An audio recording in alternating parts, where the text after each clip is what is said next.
Ready to make a real impact every day?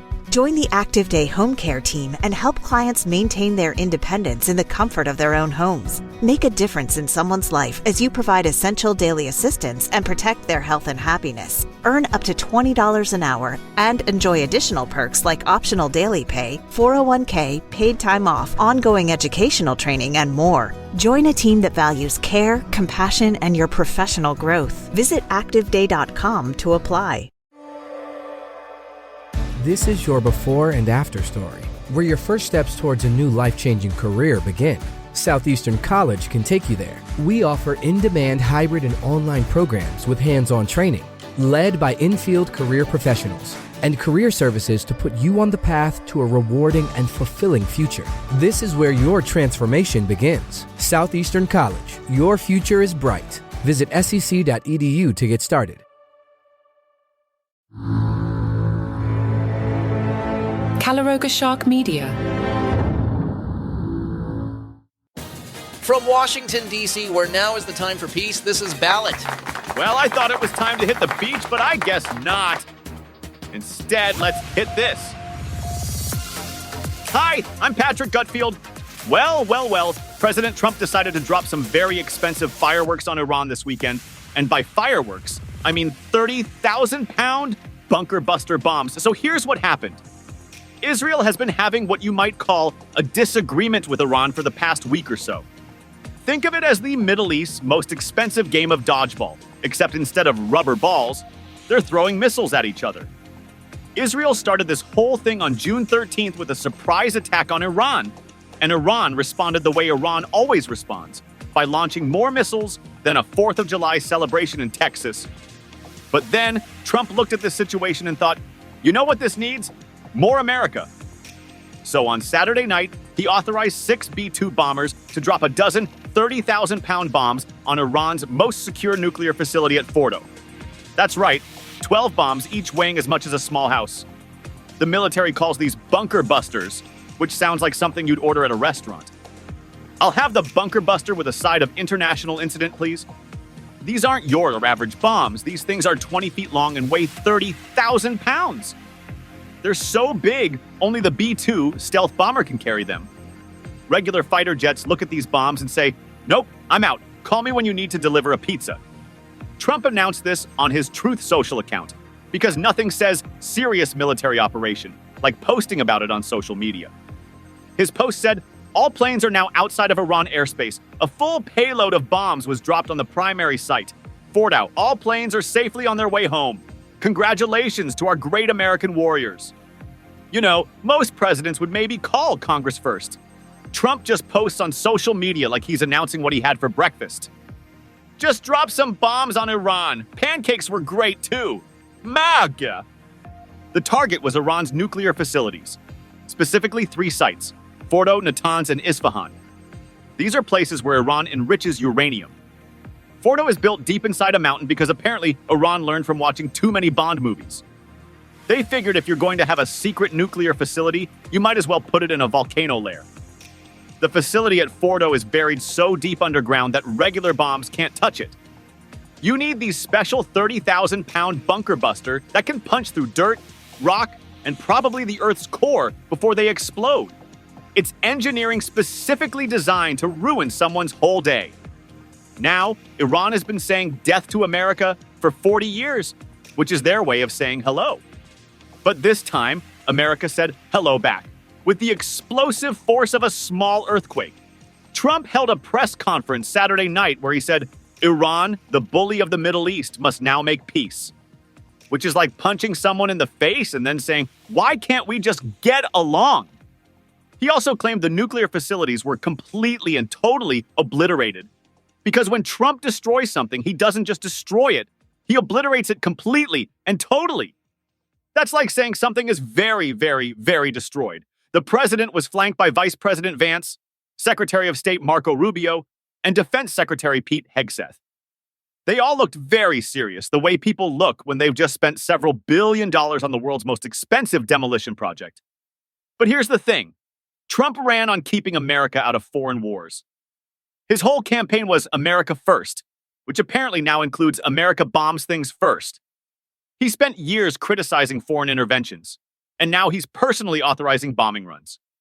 That's like someone who's against fast food opening their own McDonald's.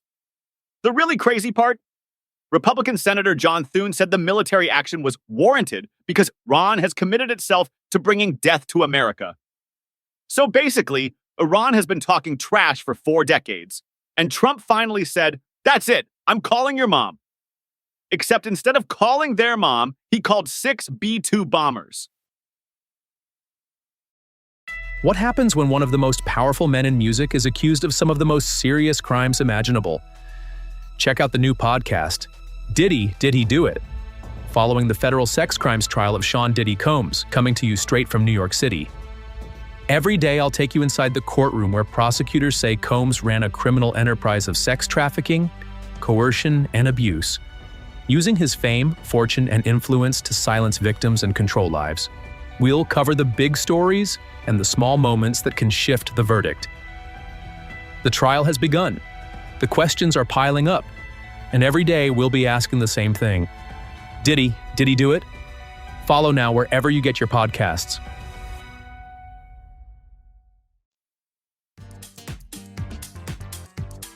Iran's response was predictably dramatic. Iranian state television showed a graphic of American bases in the Middle East with the headline, "Within the fire range of Iran," and an anchor said, "Mr. Trump, you started it, and we will end it." Which sounds threatening until you remember Iran has been saying they're going to end America since 1979.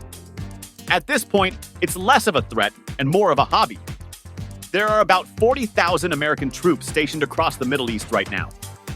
That's 40,000 Americans who woke up Sunday morning thinking, well, this should be an interesting week. They're spread across Iraq, Kuwait, Qatar, Bahrain, and the UAE. Basically everywhere Iran might want to aim their next batch of angry missiles. The timing of all this is pretty remarkable. Trump was supposedly pursuing diplomacy with Iran just days ago. His team was trying to negotiate some kind of nuclear deal.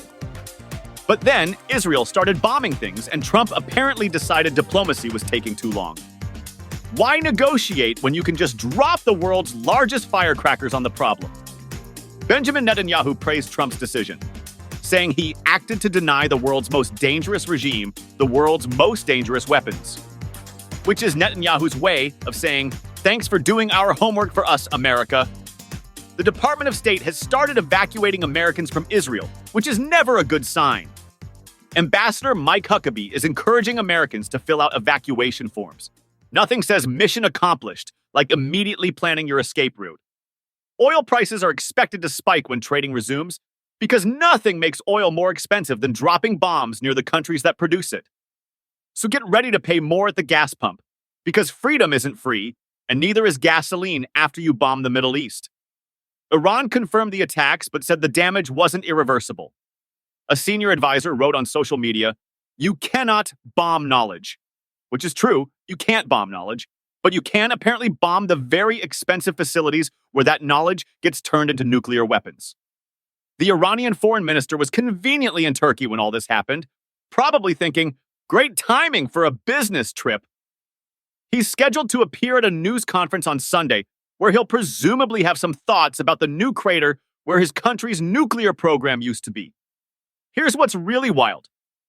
Trump built his political career criticizing the Iraq War, but one of his proudest moments from his first term was assassinating Iranian General Qasem Soleimani. So Trump is against foreign wars, except when he's starting them himself. That's consistent the way a weather vane is consistent. It points in whatever direction the wind is blowing. The whole thing raises some questions. What happens next? Will Iran retaliate against American troops? Will oil prices go through the roof? Will we wake up tomorrow in World War III? And most importantly, will this make Trump's next Truth Social post even more unhinged than usual? All I know is this. Trump promised to keep America out of foreign wars, and technically, he succeeded. We're not in a foreign war. We're in a foreign bombing campaign. Completely different thing. One involves ground troops, the other just involves dropping very large explosives from very high altitudes. So congratulations, America. We are now directly involved in a Middle East conflict involving nuclear weapons, angry Iranian clerics, and the most expensive bombs in human history. What could possibly go wrong? And that's your weekend update from the world of international relations, where diplomacy is dead and everything is solved with 30,000-pound bombs. Good night, everybody, assuming we're all still here tomorrow. When the world's most powerful people go to war, we can't look away. Welcome to Feuds, Power, Pride, and Payback, the podcast tracking the explosive conflicts shaping our world right now. Presidential administrations fracturing, tech billionaires threatening government leaders, entertainment titans destroying partnerships with single social media posts. These aren't just headlines. They're windows into how power really works. We deliver daily episodes when news explodes, weekly deep dives for perspective.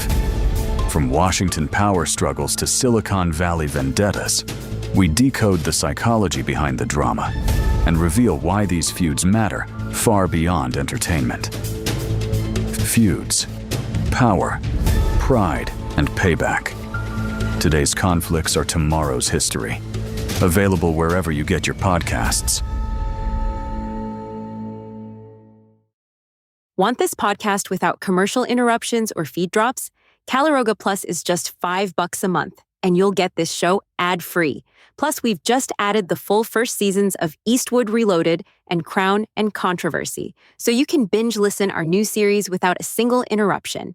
Calaroga Plus gives you palace intrigue, 5 good news stories, daily comedy news, 5 daily trivia questions, and all the other shows on the Calaroga Shark Media Network, totally ad-free. For just $5 a month, it's the best deal going. Apple Podcast users can even get a 30-day free trial by clicking the banner that says uninterrupted listening. If you're on any other app, head to calaroga.com/plus. Link in the show notes. Don't wait. Get your uninterrupted content now. Apple Podcast users click that banner that says uninterrupted listening.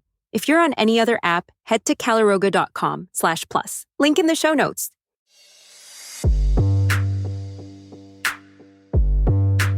He thought cryptocurrency would set him free.